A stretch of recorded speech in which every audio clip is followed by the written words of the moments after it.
Bonjour, Geneviève est avec vous. Aujourd'hui, je vous lis un livre en anglais, A Chanukah Noël, A True Story. Cette année, Chanukah, c'est du 10 décembre au 18 décembre. Alors, ça commence aujourd'hui. One day, Daddy came home from work and said, I have a big surprise. We are going to live in France. I wasn't so sure I liked this surprise, but I left home with Mommy and Daddy and sailed all the way across the ocean.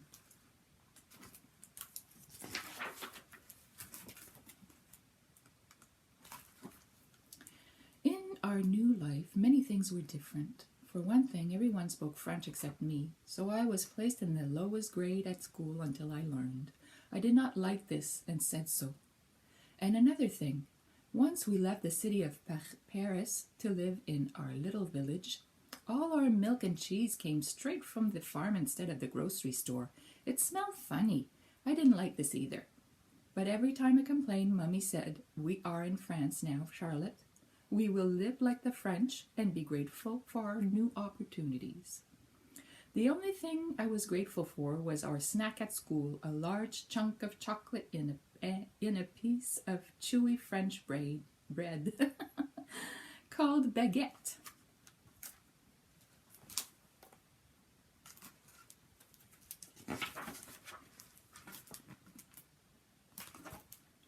Most of my new schoolmates were kind, but Colette was not. She called me l'étrangère, the foreigner, and laughed when I made mistakes in French.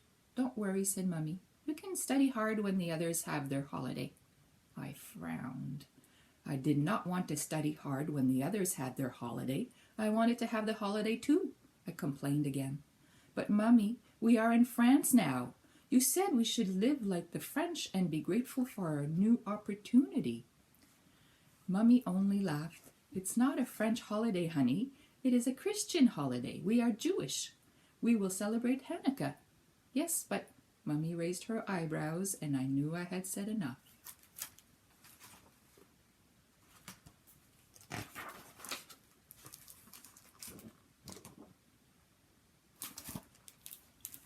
But it was hard to keep quiet. It seemed that every house and shop was decorated with bows and evergreens and holly and garlands and white lights. All we had was our own small menorah for Hanukkah. The Christmas markets called Marché de Noël were crowded with people buying and sampling all sorts of meat and cheeses and cookies and cakes.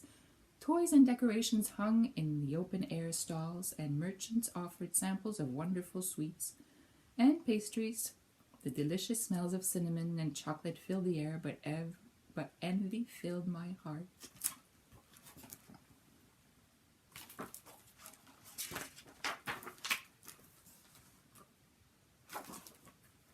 At school, at least, I was part of the Christmas fun. I helped decorate a classroom. I sang the carols. I ate the special treats my new friends brought in to share. I should have been enough. No, it should have been enough, but it was not. I wanted to go into all the stores and come out with my arms filled with secrets and surprises to be tucked under the tree and given away. On the last day of school, we each brought in a small gift. I presented my pot of raspberry jam to Mademoiselle Labelle. I will give the gifts a number, our teacher explained. At the end of the day, each of you will pull a number out of this hat to see which gift you will take home. Colette was still rummaging around in her bag. Oh no, she cried. I forgot my gift. I'm so sorry. I held my breath. We were one gift short. What if they asked me not to take part because I was Jewish? But then Mademoiselle Labelle said, don't worry, I just happened to have an extra gift. I smiled with relief.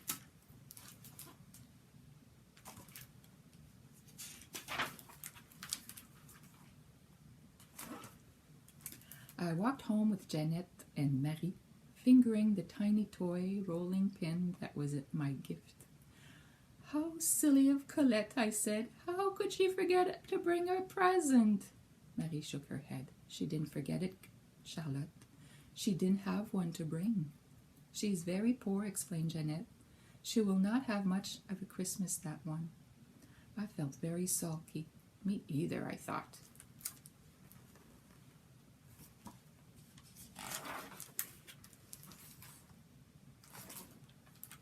That night, we lit another candle on our menorah. I tried to feel grateful, but I couldn't get Christmas out of my head. I thought of another approach. Couldn't we have Hanukkah and Christmas? I begged my parents. Daddy looked very stern. Charlotte, we do not celebrate Christmas. Is that understood? Yes, Daddy, I mumbled. I wondered if Colette's dad said the same thing to her. My thoughts were still dancing around in my head.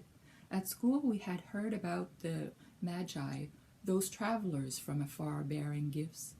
We were from afar. We could bring gifts. We could... Daddy, I cried, could we have a Christmas if we don't actually have it? The words jumped out of my mouth. I mean, if we gave it away to someone else? I told my parents about Colette. Could we do all the Christmas things and give them to her? For the second time that day, I held my breath. My parents looked at each other. My father smiled. It might just be possible, but we do not want to embarrass Colette's family. I will try to think of a way. I jumped up and hugged him.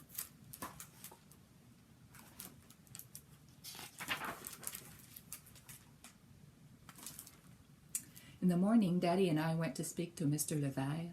My father wished him a good day, and then he asked him about his cow. And then he talked about the weather. I hopped from one foot to another until I couldn't wait any longer.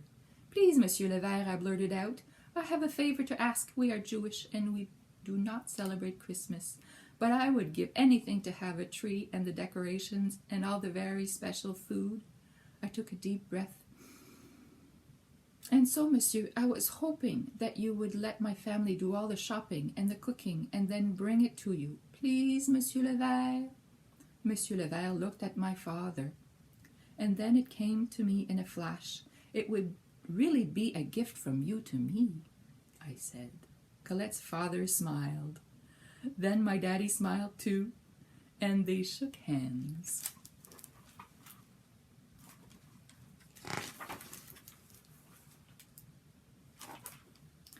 On Christmas Eve morning, we drove to town. The air was crisp and clean, and dark clouds held the promise of snow. The markets were bustling. We bought cheese and breads and a big fat goose and a special Christmas cake called a bûche de Noël, and all kinds of candies and sugared nuts and fruit.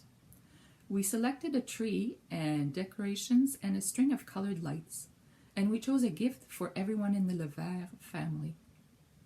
I bought Colette a doll with some of the coins I had received for Hanukkah.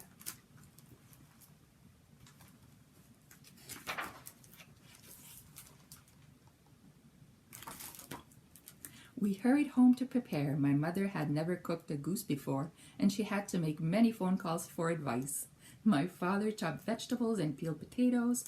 I sat at the kitchen table agonizing over how to wrap the gifts so each one would be special.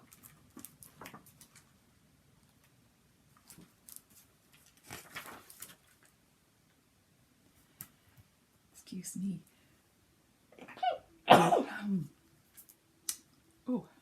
We arrived at the Levert in the late afternoon. We arrived at the Levert in the late afternoon. Colette and her family came to the door, and I pointed to our sled filled to the brim. Happy holidays, Joyeux Noël! I shouted. This is for you. We unloaded all our treasures and surprises, and then my father said, Come along, Charlotte. It is time for us to go. I froze. I had known that we were not going to be part of the celebrations.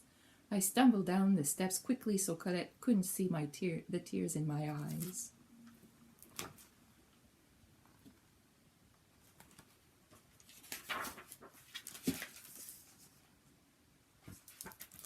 And then the miracle. Wait, Monsieur Levert called out. We cannot accept your gift if you do not allow us to share it with you. I stared at my father, and finally, he smiled. Our fathers put up the tree, we hung the decorations and gave out our presents. And when Colette hugged her doll and said, Merci, Charlotte, My heart was filled with joy, all the joy of Christmas and Hanukkah together. The end. Et cui, cui, cui. C'est fini. Au revoir les amis.